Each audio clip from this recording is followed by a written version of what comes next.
we going to do? Oh, well, greetings and good evening to you. Welcome back to Monster Movie Night. Your internet horror host, Bobby Gammonster, is here to welcome you. And I'm trying, unless you're wondering what I'm trying to do here, I'm babysitting one of the neighbor monsters, baby monster kids. The M child, as we call them, for you humans. That's what you humans we call humes, and we M's, which we call monsters. That's what we transferred from each other, transcribe, I guess you might say, to be a better word of distinguishing each other from each other. That's a little bit better. Anyway, what I'm trying to do is I'm trying to shock him awake. He's been asleep almost all night, and it's getting close to another night, and he's been asleep all day and all night, and I'm trying to get him awake with a big shock, you know, a giant shock. But he just keeps sleeping, the poor baby, the poor dear. He's just so exhausted. I understand. We were at Monster Fest in Chesapeake, Virginia last weekend, and it's just took its toll on us. We had such a fabulous time, a frightfully wonderful time, and we just outdid ourselves, that we just can't pry ourselves away from the coffin. And in fact, if you weren't with us, or you didn't have a chance to get there, perhaps some of these little scenes right here would help jog your memory, and maybe I can shock this little one awake a little bit, you know, just okay, let's go to our scenes for a few moments, okay? Okay. Hi everybody, we're back at Monster Fest number 9. Can you believe it's been a year already, me and Boris, and I'm standing here next to Mr. Rob Floyd, who is basically one of the people who puts this together, and we're so glad that he does, so we can get all our monster friends and get together. And for you, Mr. Floyd, how many years has this been now? 9? 9 is the 9th one. How'd you get started for a second? Oh, geez. Just everybody asks that. Yeah, everybody asks that. We all, a bunch of my friends and I, we always get together and watch movies and trade stuff.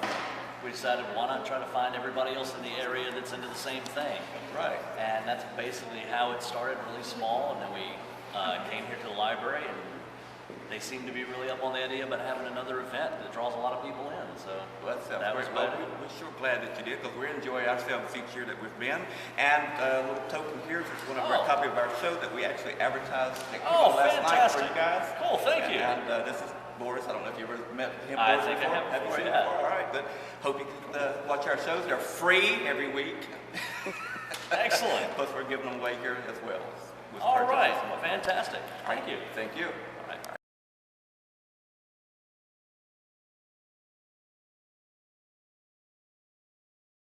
Hey everybody, this is Jason Crawley, the bloke, and you make the bloke's terrible Tomb of Terror. That's correct, yep. It's a retro-style horror anthology magazine.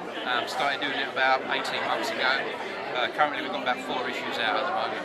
Alright, you having a great time at Monster Fest number 9? Yeah, it's been a great day. It's been a lot of people coming in, so we're having a good time. Alright, great. What you're going to do after this, you're going to watch Monster Movie Night on the internet, right? Yep, definitely, yep. Watch Boris at least. Boris, he's the star of the show here, right Boris? Definitely. Alright, thank you. Yeah, no problem at all. See what I mean? I mean, didn't you say it was such a fabulous time that we were having, and still asleep. I just don't know what I'm going to do unless, maybe to get this baby a shock, to wake it up, to get it ready for the night. Maybe we should show the movie Shock with Vincent Price.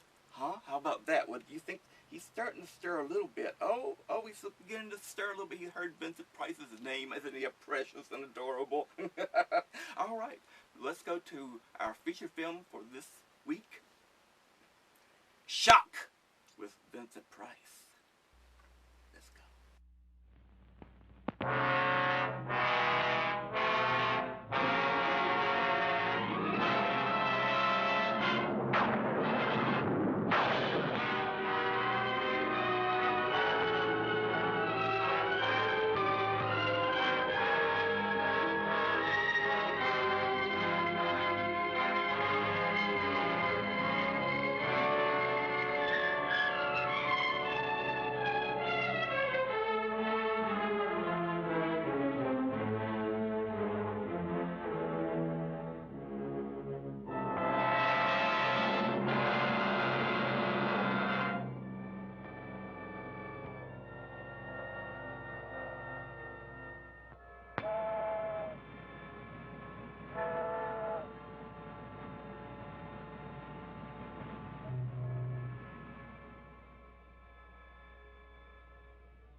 Lady.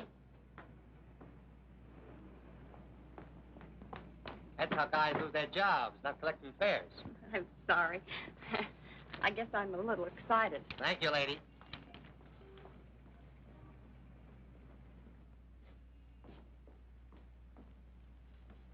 Good evening. Good evening. I'm Mrs. Stewart. Would you give me my husband's room number, please? Lieutenant Stewart. Lieutenant Stewart. Yes, he's arriving today. I wired for the reservation. Lieutenant and Mrs. Paul Stewart. You say you wired for a reservation? Yes, Mrs. Paul Stewart. I'm afraid there's been a slip-up. Apparently your wire wasn't received. But I sent it 3 days ago. I'm sorry, Mrs. Stewart. Unfortunately, there's nothing I can do for you. You mean I can't stay here? I wish I could help, but we're completely booked. But I've got to stay here. This is the only place we can find each other. I thought for 2 years he was dead, and now I don't know if he's been hurt or what. Please don't be upset, Mrs. Stewart. Perhaps I can arrange something. Has Mr. Walters checked in yet? No, sir, not until tomorrow. Fine. Then we can give them 816C for the night. But you'll have to leave by noon tomorrow. Yes, of course. Thank you very much. Not at all. Will you register, please?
Paul?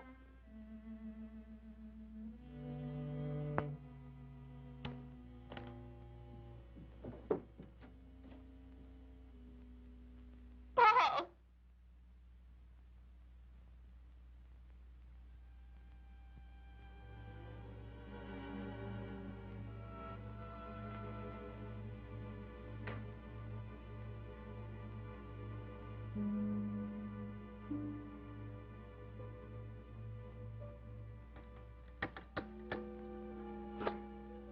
Hello, this is Mrs. Stewart.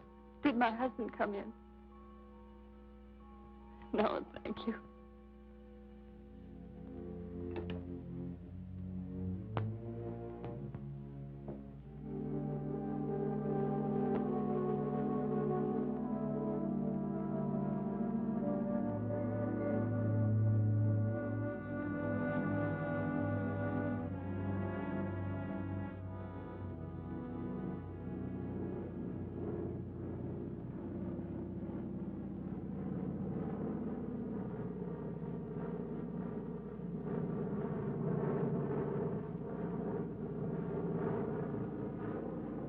Followed me, Margaret. You've been spying. I have. I've been watching you for months, making a fool of yourself, I don't think so. bringing her here. Elaine was just about to leave. I didn't interrupt too soon? Perhaps it's just as well things worked out like this, Margaret. I've decided to ask you for a divorce. A divorce? Well, Why should I divorce you? Oh, please, Margaret, let's be sensible. Whatever we had for one another is gone. We've been afraid to admit it before, but it's true. Elaine and I... Well, I love her. You never loved anyone but yourself. Please, Margaret. I was good enough for you once, but now you want someone younger. It's not that way at all. It's just that I can't go on with you any longer. All right, Richard. You can have your divorce. You're right. We are strangers. But I have some pride, and no one's going to think you've cast me off like Margaret. that. You want your precious Elaine, and you can have her. But people are going to know the truth. I'll start right in by telling the room clerk you've been entertaining your girlfriend in our apartment. Then I'll call the newspapers. Careful, cautious Richard. Destroying everything he is for the sake of a cheap... Get away from that You ask phone, for it, and Margaret. you're going to get it. Leave that phone I'll alone, enjoy telling your Margaret. friends... Leave that you're phone alone. You're not too stupid. I hate you.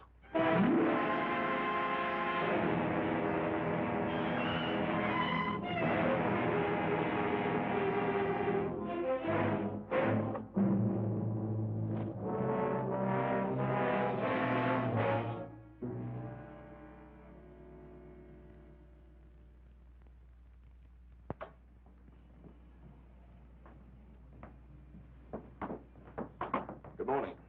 Good morning, sir. I'm Lieutenant Stewart. Oh, yes, Lieutenant. We've been expecting you. Your wife's certainly going to be glad to see you, sir. Mr. Blake, this is Lieutenant Stewart. Mr. Blake's our manager.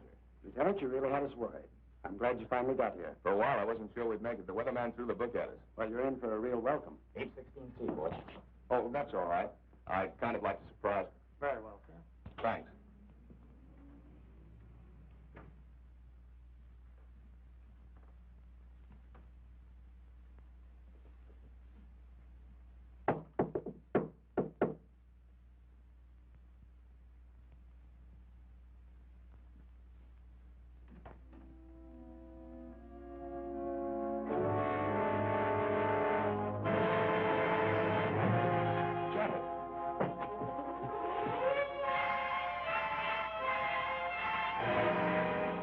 Darling, what's the matter? Janet. Janet, it's me. It's Paul.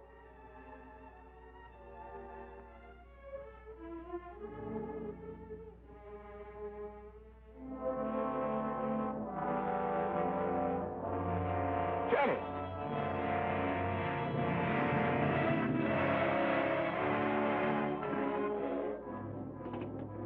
Hello? Hello, operator? This is Lieutenant Stewart calling. Can you send a house doctor to A16C right away? It's very urgent. Thanks.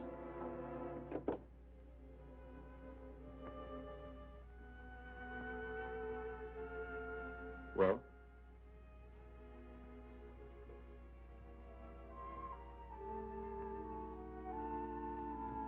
What is it? What's wrong with her, Doctor? I'm not sure.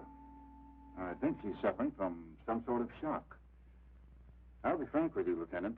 This is a little outside my line. But there must be something you can do for her. We ought to call in a nerve specialist, a psychiatrist. Can you suggest one? There's a very good man in the hotel, Dr. Cross. If we're lucky, we might find him in. This is Dr. Blair. Will you see if Dr. Cross is in for me? Thanks. Cross has had a lot of experience with this sort of thing. I'm all right for a broken arm or an old-fashioned hangover. But when it comes to the mind, well... hello, Dr. Cross. This is Blair in the hotel. How are you? Say, I've run into something that's right up your alley. One of the guests here has had some sort of shock. No, I don't know what caused it. Oh, would you? Well, that's mighty nice of you. Thanks, Doctor. 816C. You'll be right with us. She was so alive when I saw her last. I can't quite believe this. Better snap out of it, Lieutenant. I don't want another patient. Dr. Cross is one of the best men in this part of the country. I'm very happy that he's going to have a look at it. I don't get it. What could have brought it on? I wish I could tell you. The mind's a strange instrument. What affects me may not bother you in the slightest. The workings of the mind depend on so many things inside as well as outside. You can't make hard, fast rules. Well, I suppose it is plausible if she hasn't been feeling well. Worrying about me, not knowing whether I was dead or alive. Then coming here and not finding me. That'll be Dr. Cross. Doctor. Good morning. I appreciate your promptness. Not at all. The sooner you get to a case of shock, the better. This is Lieutenant Stewart, Dr. Cross. How do you do, Lieutenant? Thanks for coming, Doctor. My wife is in the bedroom. She doesn't know me. She doesn't seem to know anything. Were you here when it happened? I just got in a few minutes ago. When I opened the door, she was sitting on the divan. Her eyes were wide open. She was staring at nothing. Did you notice anything peculiar about her actions when you saw her last? I've been a prisoner of war for 2 years. I've just come home. Oh, I see. She's had a rugged time, but all right. First thinking I was dead, then hearing from me. On top of all that, my plane was 12 hours late. Would you say that she was a nervous, imaginative girl? No, sir. I've known her all my life. We came from the same small town in Michigan. Went to school together. She's just a nice kid. What's wrong with her, Doctor? She's had a nervous collapse. Went into shock. Where did you find her? In the living room. In the living room? You said she was sitting on the divan. Yes, right here. I see. What do you think could have caused it, Doctor? Well, that's difficult to say.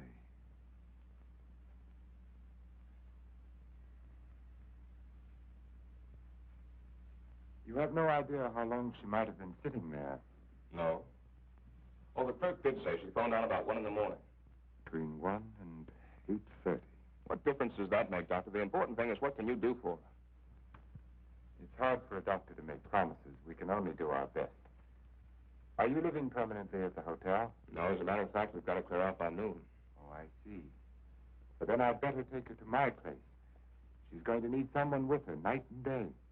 Dr. Cross has a private sanatorium just out of town. I see.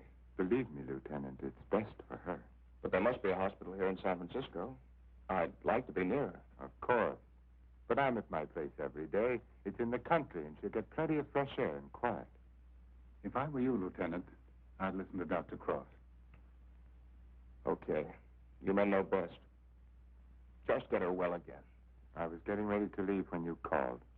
I'll take Mrs. Stewart up with me now.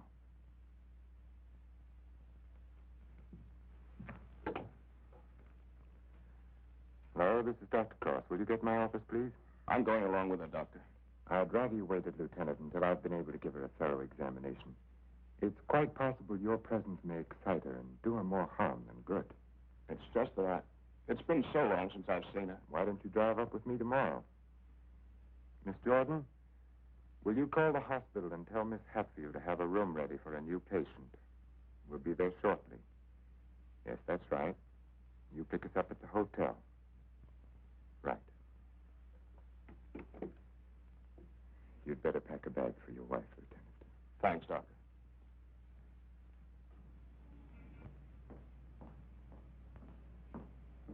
I'm from Dr. Cross's office. We wish to pick up a patient. Oh, yes. They're on their way down now. Thank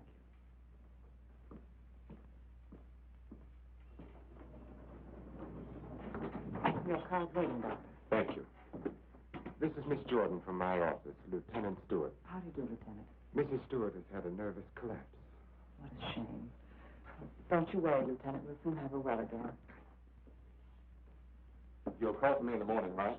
Yes, I'll pick you up at 11:30.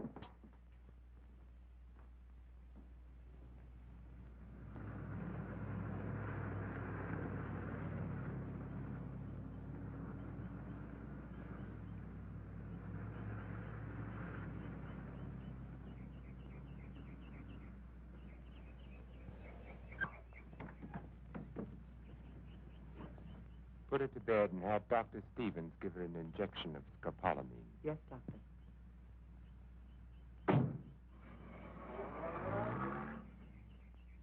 Hatfield, Good morning, Doctor. your patient is coming in at the ambulance entrance.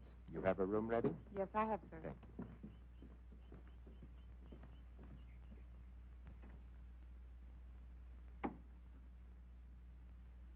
Good morning, sir. Good morning, Doctor. How is she? Better answer.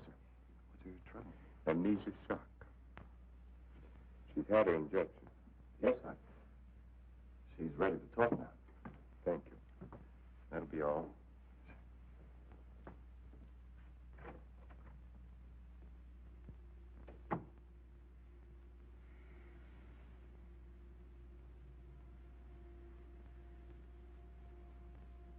I'm Dr. Cross, Mrs. Stewart. I'm your friend. I'm here to help you. I want you to think. You're going to remember things now. You went to meet your husband at the Belmont Arms. Do you remember that? You were worried about Paul.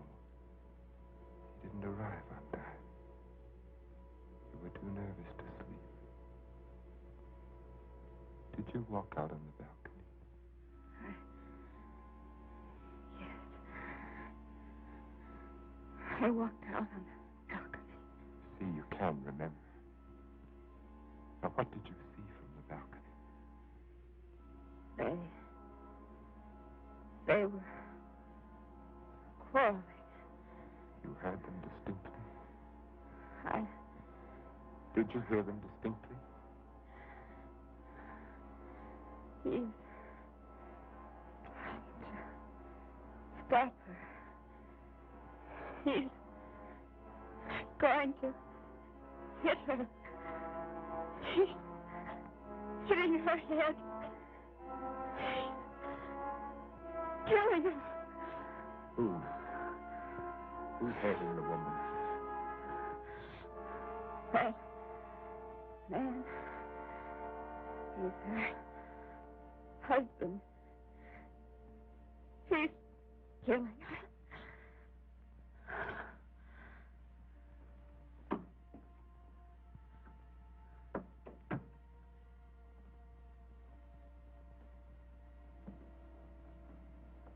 Well? She knows, Elaine. She remembers. Her room was opposite my apartment. She walked out on the balcony. She heard everything.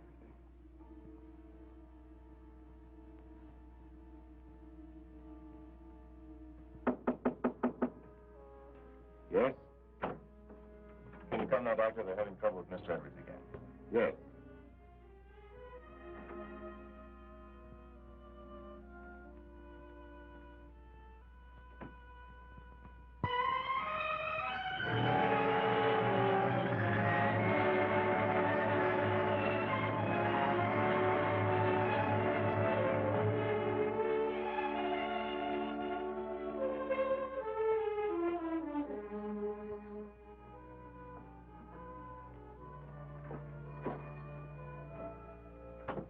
Darling, I didn't think you'd ever get here.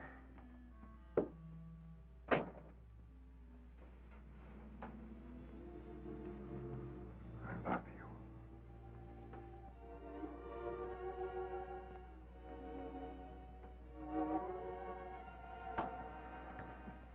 You've got a headache. I can tell from your eyes. Yes, it's bursting.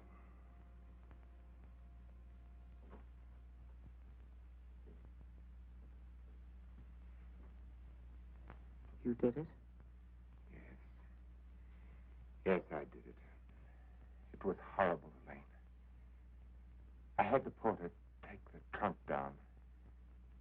I told the hotel manager I was joining my wife in Carmel for a few days to ship the trunk to my lodge. No one knew she was in town last night? No, she came up the back way. She wanted to surprise us, remember? You're not sorry. Are you? I wish I'd called the police. I lost my head. I didn't mean to kill her. There was no premeditation. But now I've concealed her body. I've shipped the trunk to my lodge. Well, you know as well as I do there's only one answer for that. I shouldn't have listened to you, Elaine. Think, darling. What would have happened if you'd called the police? Manslaughter means 20 years. What would that have done to you, to us? I don't know. Would you have wanted it that way? Now no one knows. We're safe. You're forgetting Janet Stewart, aren't you? She knows. What if she talks? I haven't forgotten her. She can't tell what she's seen as long as she's in this condition, can she? Shock will wear off in a couple of weeks at the most. It'll wear off if you let it, Dick. Elaine, I'm a Dutch. She'll talk only if you let her. You mean too much to me. It's the only way out, Dick. It's the one and only way out for us. I don't know, Elaine. I've got to think.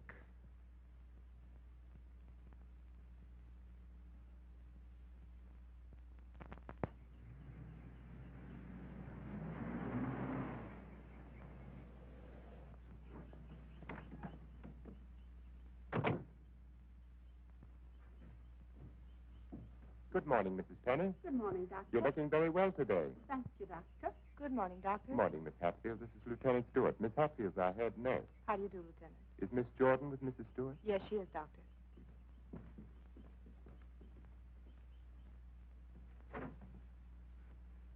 Good morning, Lieutenant.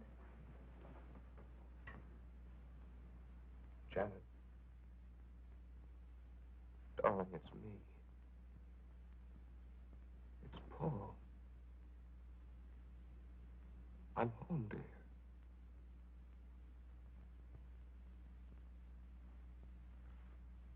She's worse. Not really. She was restless, and we gave her a sedative. You've got to be patient, Lieutenant. It's going to take time. And you must try to stop thinking of your wife as she was. You see, when you were reported killed, she had a terrible time adjusting herself, but she did. Then when the news came that you were alive and on your way home, it was hard for her subconscious to accept that because the first adjustment had been so difficult. Then, of course, when your plane was late, she thought she'd been tricked, that you'd never sent that wire. Don't try and let me off easily, Doctor. Give it to me straight. Tell me, can you help her? That's a very difficult question to answer. Sit down, Lieutenant. The mind is a delicate, fragile thing. It's almost as intangible as faith. And that's what you're going to need. A lot of faith in yourself and in your wife and in me. Please don't think I haven't faith in you, Doctor, because I have. But yesterday, after you left with Janet, I needed someone to talk to. Of course. So I went to the Army hospital and I talked with some of the doctors. I told them Janet was in your care. They said that I couldn't find a better man. But, well, you know how it is. I figured that maybe two minds might be better than one. And I asked if another opinion mightn't help. Well, that's perfectly understandable. If you want a consultant, by all means, bring one in. Thanks. They recommended Dr. Franklin Harvey. Harvey? Well, I studied under him. He's probably the best man in his field. Well, that's swell, Doctor. I was a little embarrassed. I didn't want you to think that. Not at all. I'll phone Dr. Harvey and have him out here. Good. Well, I might as well go back to town. If it's all right, I'll run out again tomorrow. For Mrs. Stewart's sake, I'm going to have to ask you to observe our regular visiting days, Sundays and Thursdays. I'll phone Dr. Harvey and try to have him out here Thursday so that you can talk with him then. Okay, we'll make it Thursday. Oh, I thought you'd like to know, Lieutenant. She's resting quite easily now. Thanks. Goodbye, Doctor. Miss Jordan. Bye.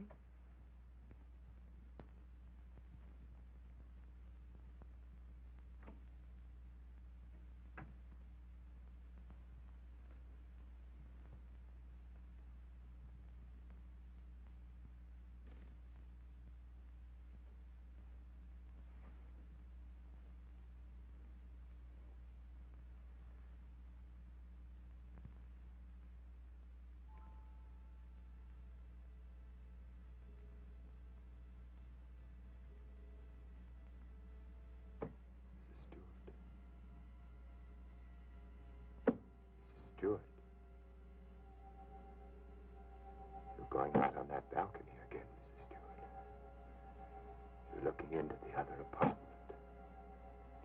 You're listening to the argument. Do you remember what happened to the woman? He's hitting her. He's hitting her with the candlestick. And now he's hitting you. Hitting you with the candlestick in your head again and again. The candlestick hitting you. Soon you won't be able to remember anything. You can't hear the sound now. You can't hear anything. You can't hear. You can't remember. You can't remember. You can't remember. Edward's condition is deteriorating rapidly. If this continues, we will have to take steps to put him in a more suitable institution.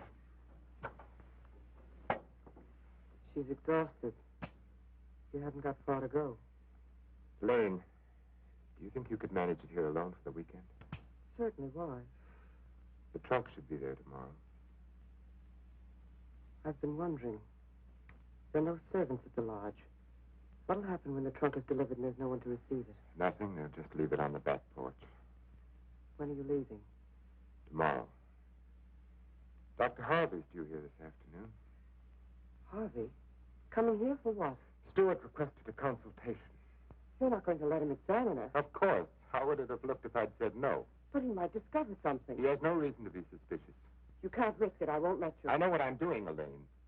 Darling, you're not thinking clearly. I've never seen things so clearly before in my whole life.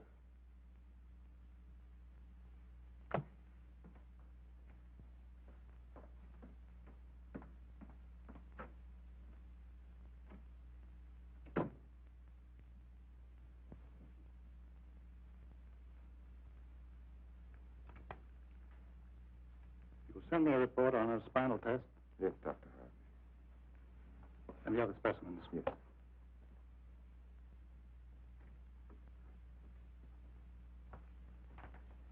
You know, Richard, I'm not sure I completely agree this was all brought on by her husband's late arrival. That was a contributing circumstance. I feel there may have been something else. Well, that's always possible, of course, sir. But I found no evidence of it. Just speculation.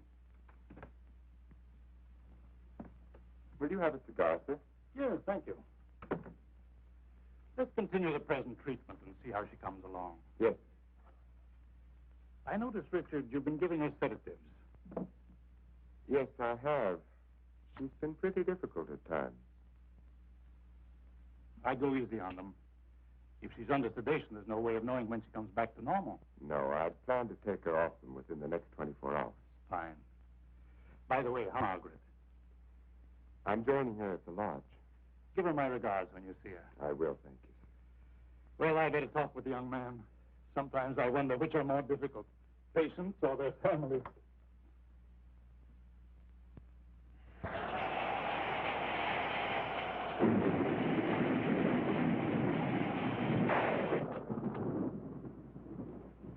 Hi, beautiful. Hi. Yeah, what a night. You don't happen to know a blonde who'd like to relax with me, do you? That's what I thought you'd say. Coffee? Please. And poor Edwards, these storms don't do him any good. He kept ducking into his closet and slamming the door after him. Finally had to lock it. How's your patient? All right, I guess. Talking with her husband, it's kind of tough coming home and finding a wife in that condition. Yes. Can't figure Dr. Cross's treatment. Why keep the poor guy from seeing his wife? I think would have helped snap her out of it if she saw more of him. Dr. Cross doesn't want to get her excited. After all, the attack was brought on by worry over him. Yeah. That was close.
It's time to tune in. So you better tuck your patient in bed and get a good night's sleep. Yes, I should be up there now. Tell me, is it true that doctors get a night off once in a while? If you had a night off, you wouldn't know what to do with it. Wouldn't I? Wouldn't I? Good night, Doctor. Good night.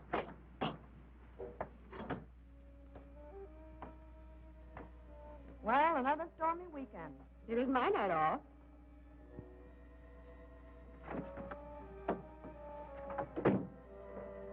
Well, anyway, the rain will help Jane on her day off.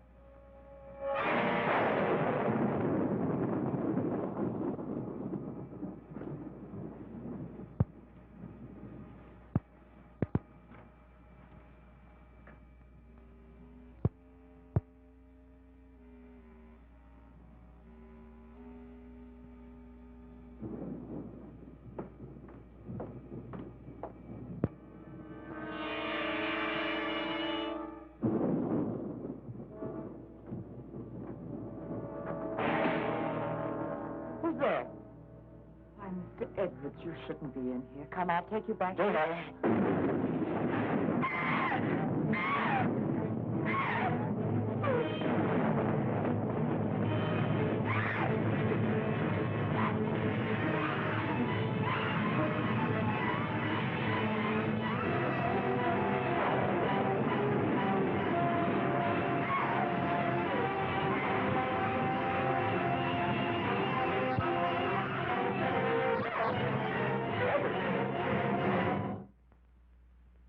Don't be afraid. We won't let the storm hurt you. You're coming back to your room, aren't you, Mr. Edwards? Aren't you, Mr. Edwards?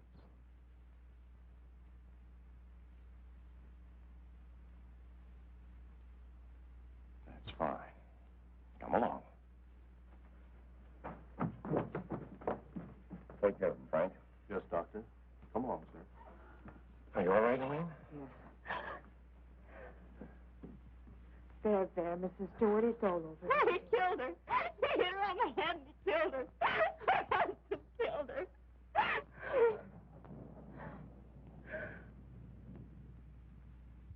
Edwards became very violent last night. This morning we found that he had a key hidden away. I ordered the lock on his door to be changed.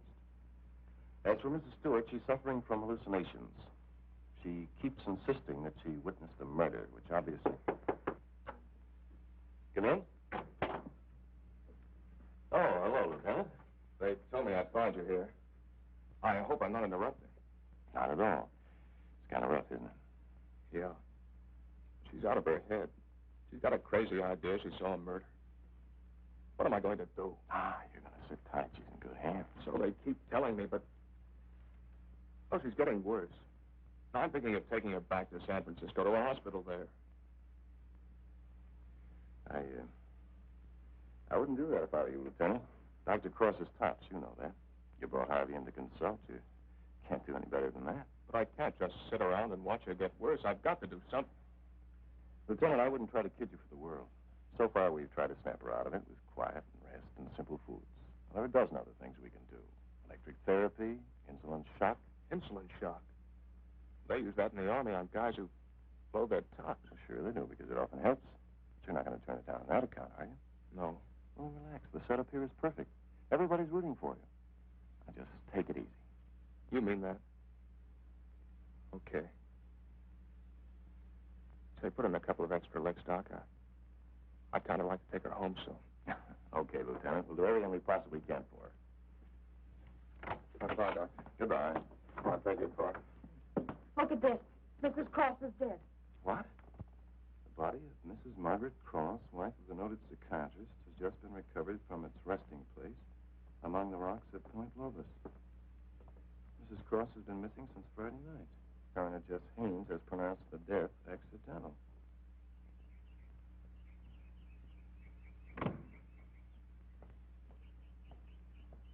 Good morning, Doctor. You have our deepest sympathy. Thank you.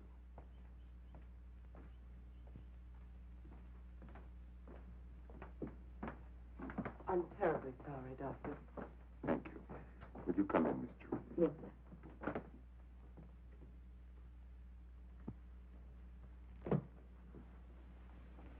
You're the perfect picture of a heartbroken husband. Am I? I've missed you. Driving back, there was time to think. I got to thinking about you. I asked myself, is she worth what I've done?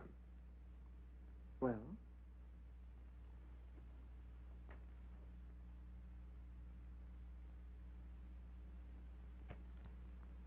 That was a very satisfactory answer. How did things go while I was away? Oh, darling, things are going so well I can hardly believe it. What do you mean? Mr. Edwards got out during the storm. He went into a room. What? He went after me. I struggled with him. She woke up and confused Mr. Edwards with you. She was thrown back into that night at the hotel. Oh, Elaine, that undoes everything I've tried to do. No, Stevens and Miss Hatfield heard her. They're convinced she's insane. Now, no matter what she says, they'll think she has hallucinations. I see. But you don't see, darling. Before you were trying to make her forget. Now she can talk her head off and no one will believe her. If we can encourage her to talk, convince her husband that she's insane, we can keep her here as long as it suits us. And have her committed.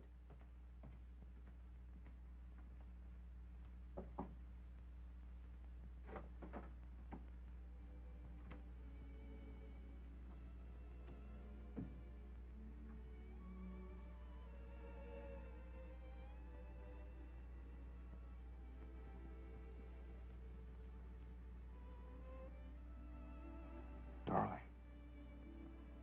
Janet, darling. It's me. Wake up. I'm here, dear.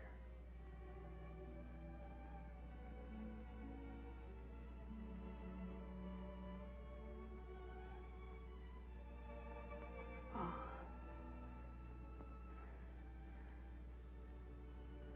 I've waited all night for you, darling.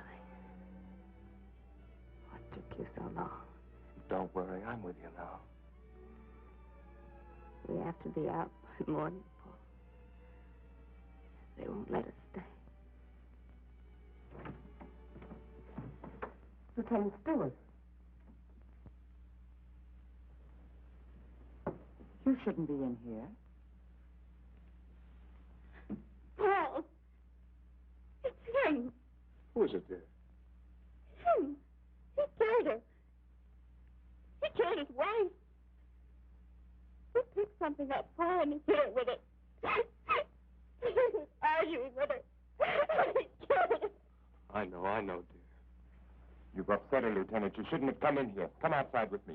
Give her a hypodermic, nurse. Don't leave me here. You'll kill me. Come back. What is it, Doctor? What's happened to her? Lieutenant, I'm going to be perfectly frank with you. What you've just heard is something I've been afraid of. There are times when patients emerging from amnesia suffer from delusions. It doesn't happen often.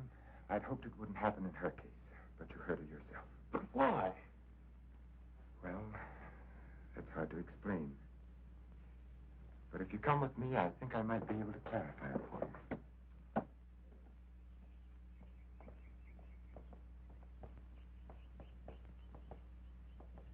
Hello, Mrs. Penny. Good day, Doctor. How are you feeling today? Just fine, Doctor. Just fine. That's a lovely thing you're knitting there. It's a shawl for one of my friends. Everyone here treating you well? Oh, yes. They're very nice to me. Dr. Stevens hasn't tried to kill me with that needle for a long while now. Neither has Miss Hatfield. Haven't I told you many times, Mrs. Penny, that no one here is trying to kill you? Oh, yes, they are. You all want to kill me. You're murderers, all of you. But I've learned. I'm too smart for you.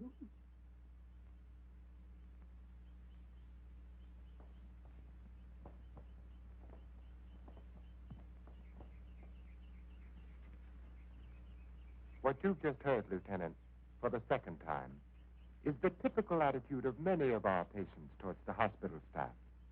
But that old lady, she seemed all right. Mrs. Penny is suffering from a paranoid form of dementia precox, characterized either by delusions of grandeur or delusions of persecution, or both.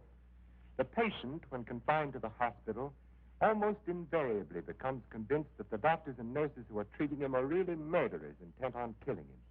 This delusion is quite common among mental cases in an institution of this sort. Are you trying to tell me my wife is out of her mind? No. Out of the mind denotes complete loss of reason. Mrs. Stewart hasn't reached that stage. But she's got the same crazy idea as the other patients. Right now, she's merely suffering delusions. However, I feel it's only fair to tell you, Lieutenant, that this condition can become worse. Our fight now is to prevent further deterioration of her mind. You've got to help her, Doctor. You've got to get her well again. I'll do everything I can. Believe me.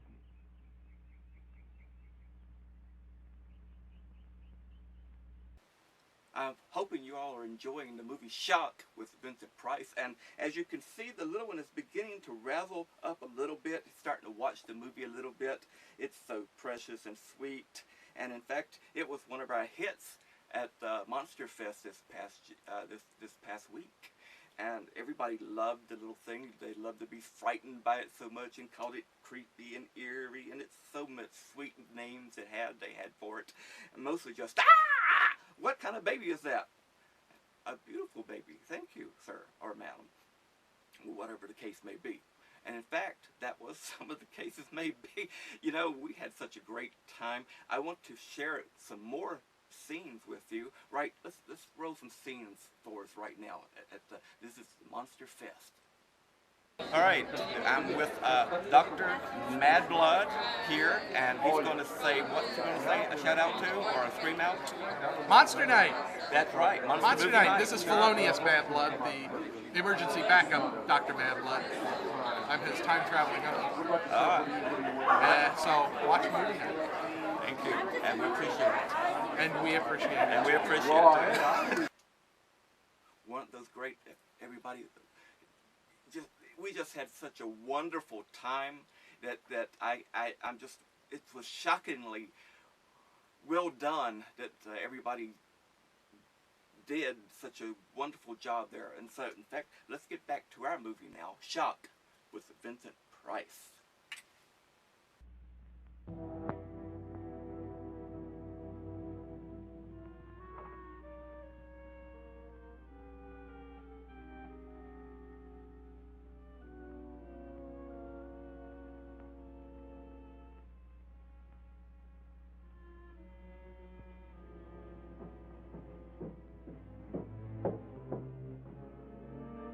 Come now, Mrs. Stewart, you shouldn't be out of bed. Will you help me, please? Please, please help me. Get the police here, please. We don't need the police, Mrs. Stewart. You come on with me and everything will be all You right. don't understand. There's nothing the matter with me. I want the police. That bastard's a murderer. You go back to bed and we'll call the police. Don't talk to me as if I were crazy. I'm telling you the truth. Orderly. Now come along, Mrs. Stewart. Now let's go. Let's shoot everything. It's going to be all right. Hey! Let me go, no. I'm not crazy. I'm not crazy. I wish you could have been there to see her yourself. Yes, I heard about it this morning. She had the usual delusions. She kept insisting that you were a murderer. You know how they get. She wanted me to call the police. For a moment, she became very violent. I had to give her a sedative. I think we ought to do something about her. I agree with you, Doctor. I'll be in to see her in a few minutes. Thanks, sir. There, you see? Everything worked out just as we planned. Yes. Well, smile, darling. It's fallen right in our lap. You don't seem particularly pleased. I am. Of course I am, Elaine. Well, what are you going to do? I'm going to try to find something that will convince her that she's insane. You'd better get back to her now, darling. I'll be over in a few minutes. Right.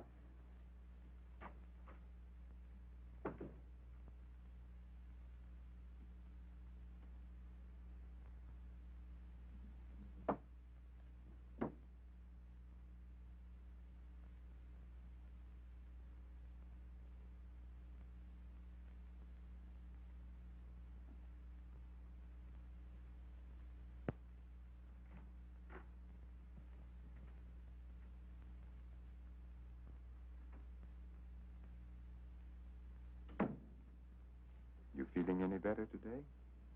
I'm all right. There's nothing the matter with me. Miss Jordan tells me that you're still talking about some woman I'm supposed to have killed. I've asked you to stop thinking about such things, Mrs. Stewart. But it was your own wife. If I can prove to you that you couldn't have seen me kill my wife, will you believe that this is a delusion you've been suffering from? You were arguing with her about a divorce.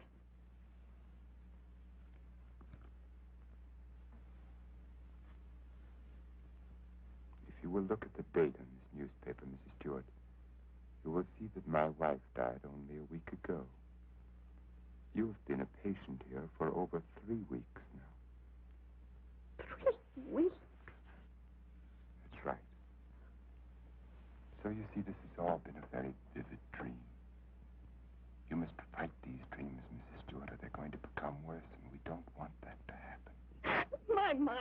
all right. It's not all right, Mrs. Stewart. Your mind is sick and it's getting worse.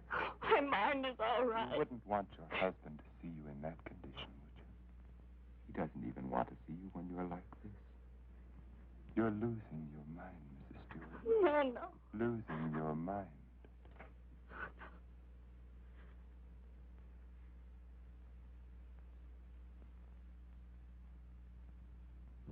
Thank you, Miss Hatfield. Dr. Cross, Yes? there's someone in your office to see you. Did I have an appointment? No, sir. He's from the district attorney's office of Monterey. Oh, yes, thank you.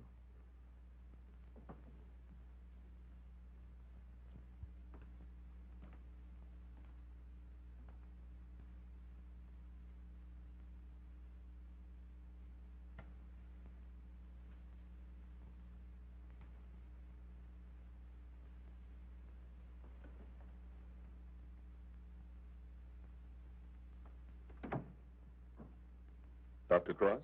Yes? How are you? My name's O'Neill. I'm with the district attorney's office in Monterey County. Oh, yes. What can I do for you? It's in connection with your wife's death, Doctor. I thought the case had been closed. Something happened this week that made us consider the possibility that your wife didn't fall into that chasm by accident. I don't understand.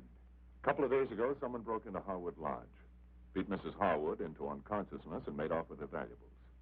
We caught the thief day before yesterday.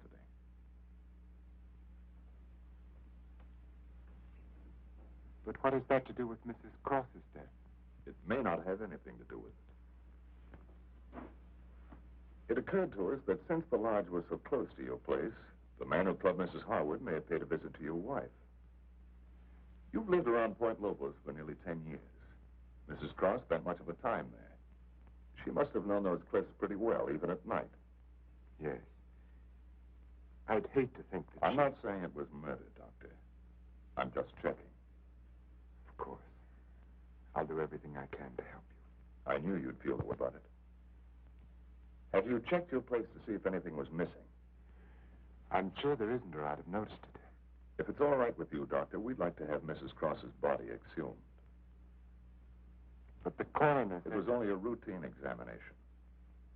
Well, I don't know if that's necessary, Mr. O'Neill. You've got your man.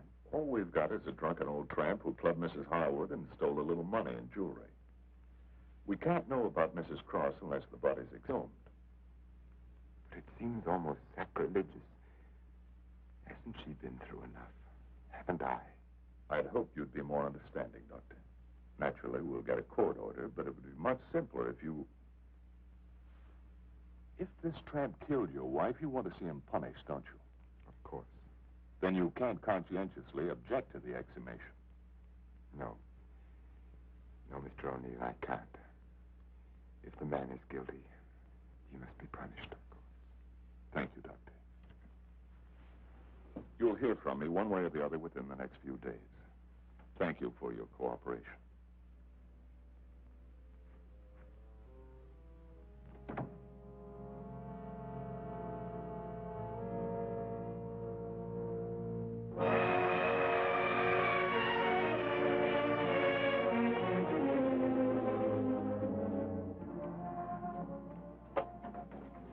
Darling, I've been so worried I didn't know what had happened to you. Where's you been? City. When you weren't here for dinner, I began to worry. What did the man from the district attorney's office want? They're going to exhume Margaret's body. You're not going to let them. I had nothing to say about it. They'd get a court order. But why are they? I I don't... think some prowler may have killed her. Prowler? They weren't looking for anything before. She slipped and fell and fractured her skull against the rocks. Now they may discover it wasn't the fall that killed her. They can't prove anything. No. Once they start asking questions, That's why I went to the city. I had to make sure that I hadn't overlooked anything in the apartment. Why didn't I report it in the first place? Why did I let you talk me into it? If it weren't for that Stewart girl, if they start asking questions and find her... Maybe they won't find her. We've taken care of everything else so far. If we have to, we'll take care of her, too. And you're not helping matters acting this way.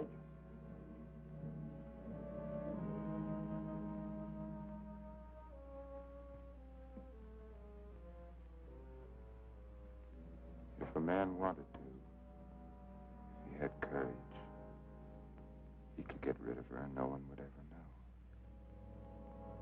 Doctor has an advantage. I could give her insulin shock treatment. Shock treatment's indicated in a case like hers. I could give her 4 injections. Then with the last one, an overdose. No one would ever know the difference. And we'd be safe. No matter what the district attorney's office found, we'd be safe. They'd have nothing on us, Richard. We could get married then. You'd be yourself again, Richard. We'd find peace and quiet here, just the two of us. You don't think I'd do it, do you? Why not? Is her life more important than ours? I've had enough. Look, Elaine, I can't go on like this. Things keep piling up. First it was Margaret, then tricking that child so that she'd forget, then convincing her that she was insane. There's a limit beyond which even I can't go.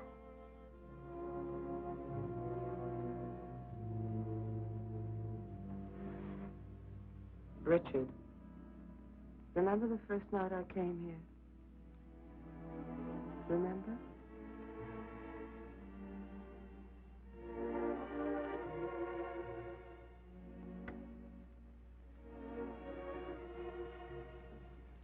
You were alone.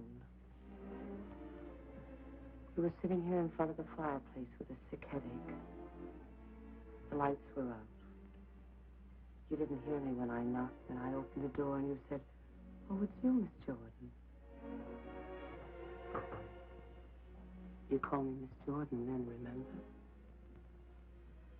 I told you I had to see you about Mrs. Penny's prescription.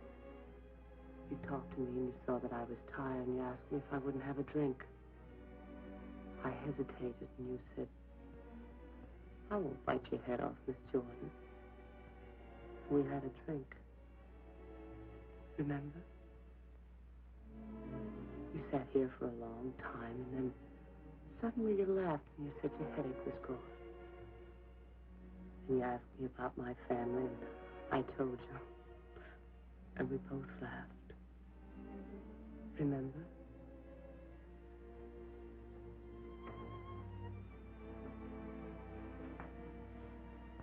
Then you took me in your arms. I know you remember that. I won't do it, Elaine. I won't do it. Just a minute, I'm coming.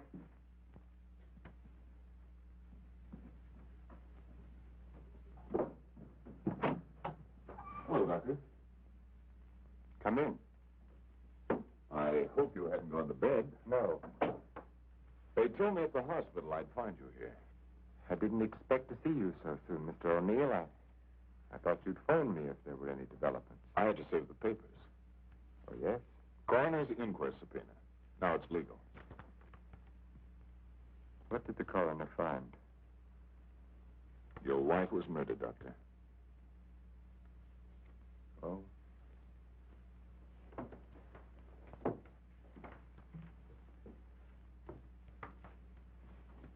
Are you sure? Yes, sir. Sit down, Mr. O'Neill.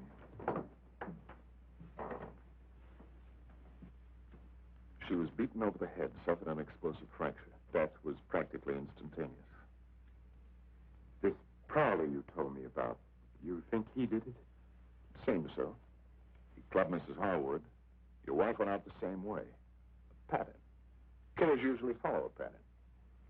You don't know how she was killed? I mean, the weapon? She was struck with a candlestick. A candlestick? Are you sure? A heavy silver one. How can you know? Microscope. There were particles of silver in the wound. They told us it was a silver object. There were bits of wax mixed in with the silver. They told us it was a candlestick. Must have been a heavy candlestick to have done the damage.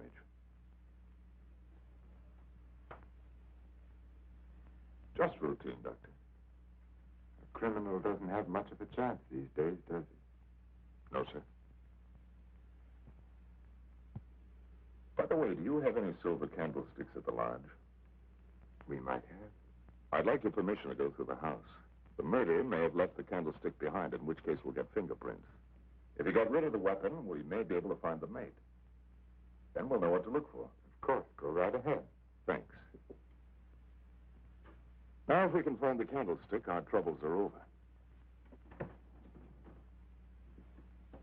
By the way, when did you see Mrs. Cross last? Alive, I mean. Oh, a couple of weeks before she was killed. Why? Can you place it a little more definitely? I think so.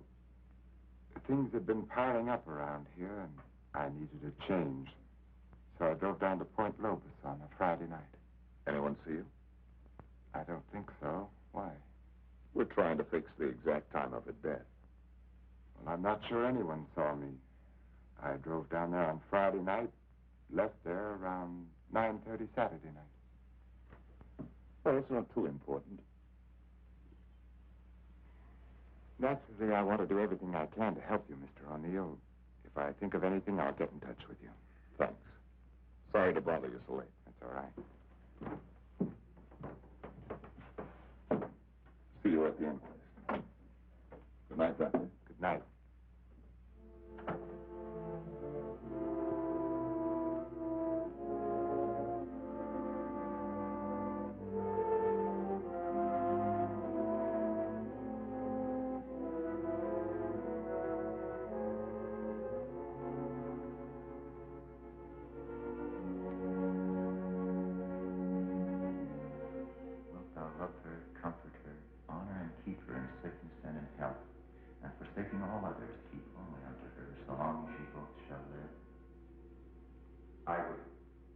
What's the matter, Richard?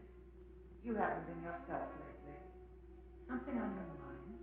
Darling, what's happening with us? Richard, I must speak to you. People are talking about you and that nurse, Miss Jordan. How do you like my hair, Richard? Of course, I've had it dyed. Everyone says it makes me look years younger.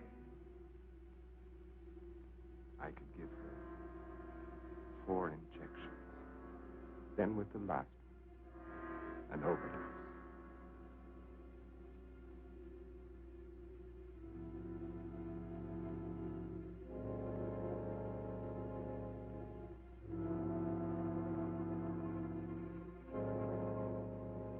Then we'd be safe.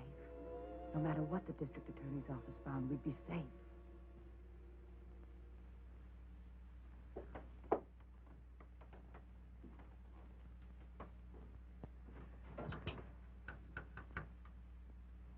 Get me Lieutenant Stewart, please.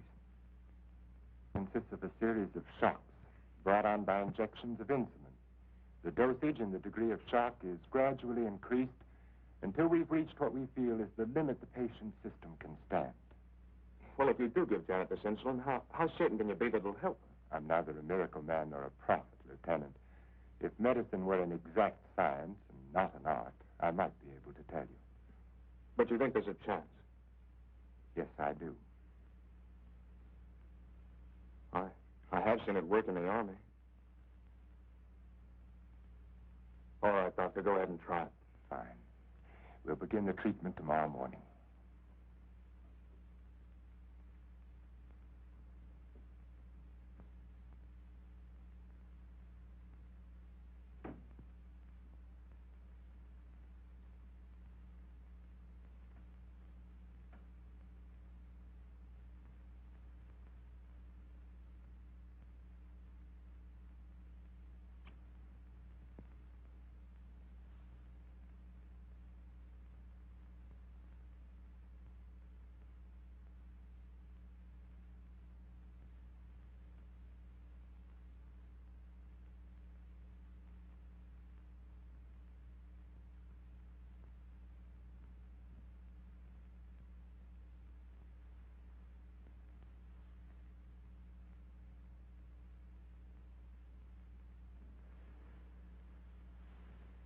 Give her about an hour and a half.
dextrose could bring her up now.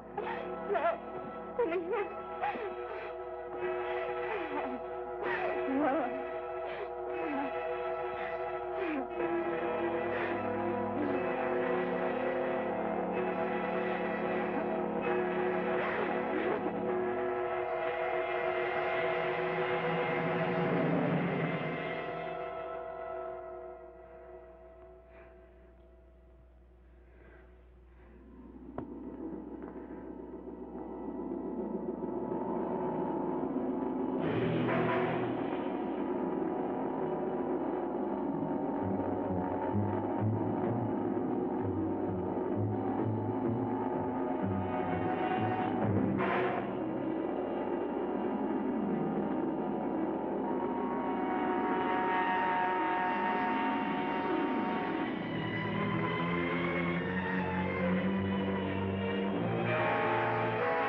Is Dr. Harvey in? Yes, he's in. Do you have an appointment?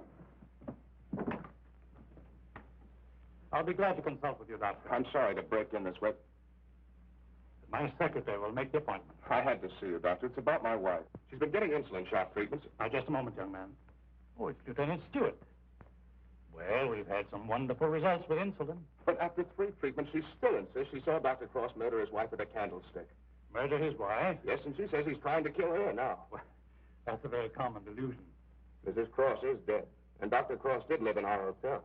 You and the Crosses were in the same hotel? The Belmont Arms. I see. And when was it she said that? Yesterday? Yes, after the treatment.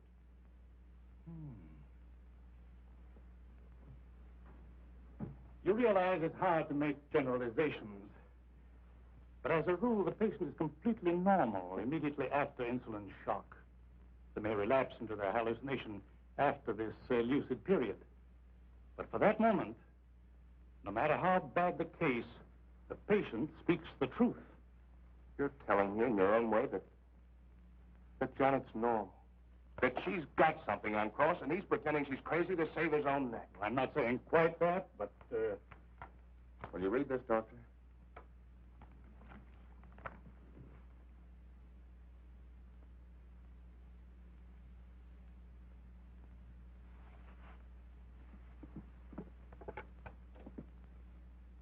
Get Dr. Cross at his sanatorium, please.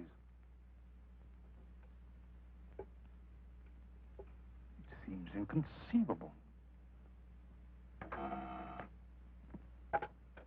Hello, Dr. Cross. I'm sorry, Dr. Harvey. Dr. Cross is with Mrs. Stewart. No, sir, this is Dr. Stevens' day off. I see. Thank you. Well, Lieutenant, I think a trip is in order.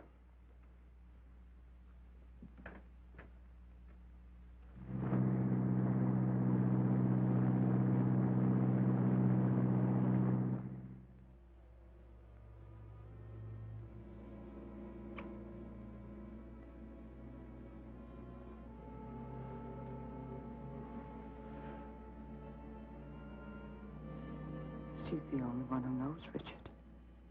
No matter what O'Neill says or anyone else, if she's out of the way, we've nothing to worry about.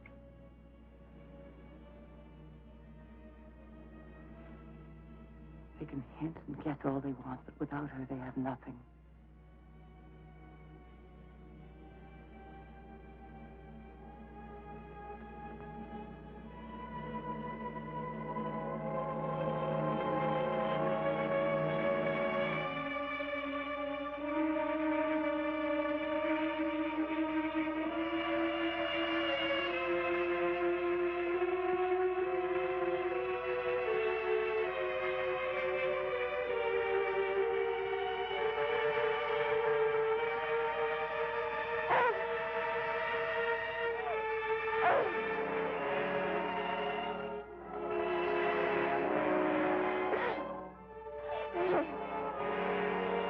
I can't do it, Lenny. Dexter, I've got to bring her out.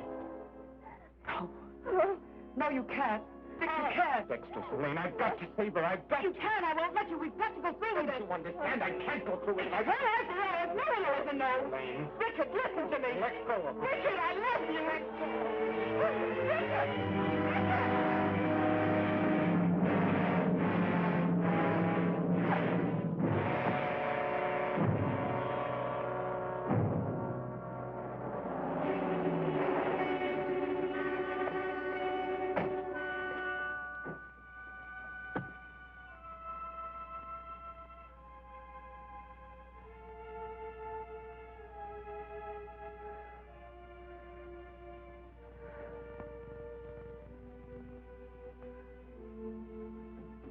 Dr. Cross, where is he? Come along, I may need you.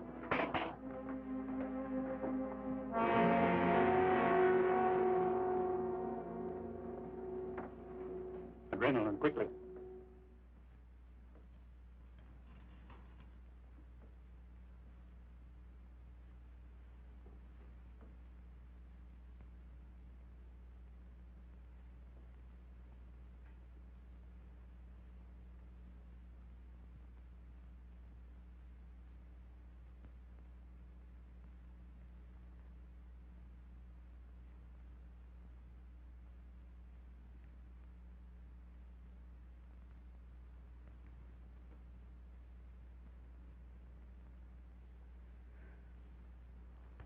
Don't worry, son. She'll come out of it in a couple of hours, and you'll be able to take her home in 2 or 3 days. I'm very grateful to you, Doctor.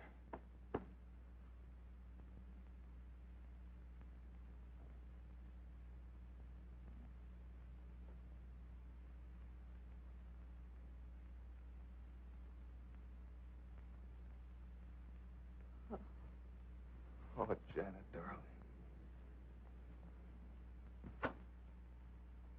September 13th. In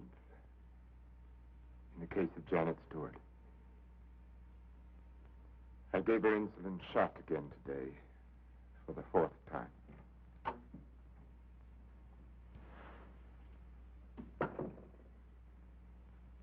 Can you give me a minute? Thank you.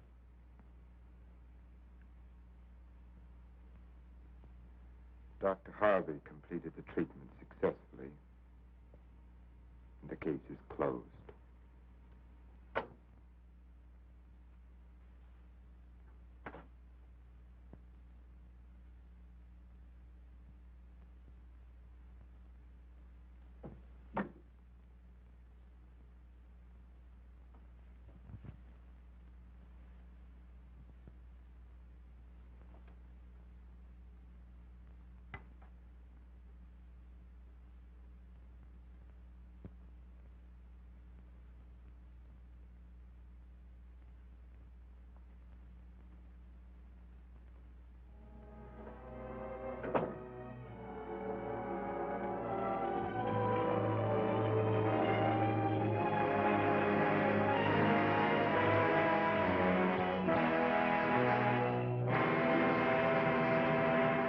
Wow, that was a shocking film, wasn't it, everybody?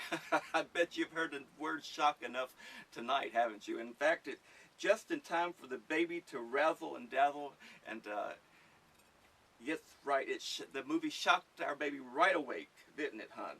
In fact, it's probably time for its parents to come back and pick him up again, right, sweetie? Yes, or sweet, her, it, well, it, yeah. Anyway, I'm sure they'll be picking it up any minute now after the film. And I'm so glad that you stuck around with us and enjoyed the film Shock with Vincent Price, and I hope you'll come back for us next week and enjoy an equally wonderful movie. And we're getting closer to that time again. As you see the jack-o'-lanterns beside me, that's right, Halloween. We're getting closer and closer as we scream.